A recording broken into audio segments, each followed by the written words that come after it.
Hello sisters, I just wanted to share our thought today to provide some directives since most of us are on lockdown and have been grounded at home for about a week.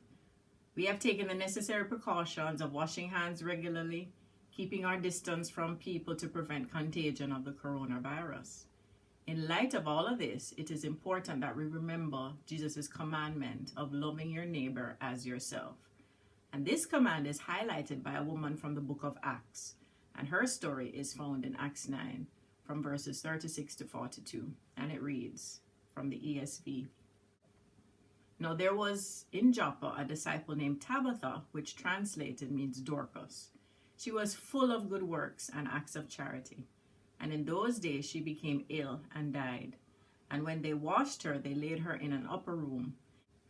Since Lydda was near Joppa, the disciples, hearing that Peter was there, sent 2 men to him, urging him, "Please come to us without delay." So Peter rose and went with them, and when he arrived, they took him to the upper room.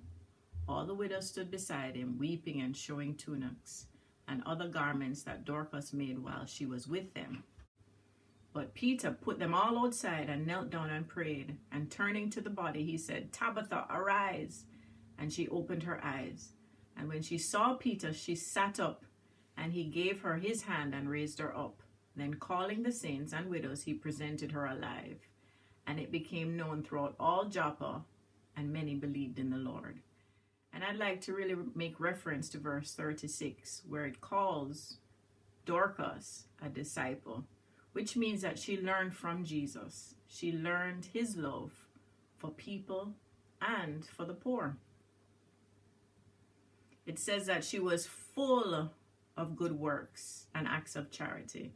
Full meaning abounding and completely occupied with. Works, which means deeds that carry out an inner desire.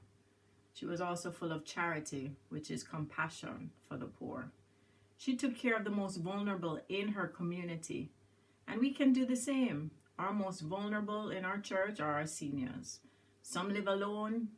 Some do not have access to internet. Some do not work and are reliant on others for their daily needs. And most of our seniors are located in 2 family groups, which is putting a strain on the resources of those particular groups to meet all the needs. So as a church, I ask for your family group to adopt a senior member or couple.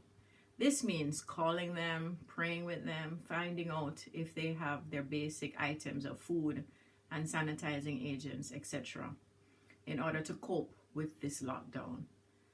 And I will give you a call soon to discuss the details. But sisters, let us imitate the faith of Tabitha. She followed Jesus by taking care of the needs of the most vulnerable around her. God bless.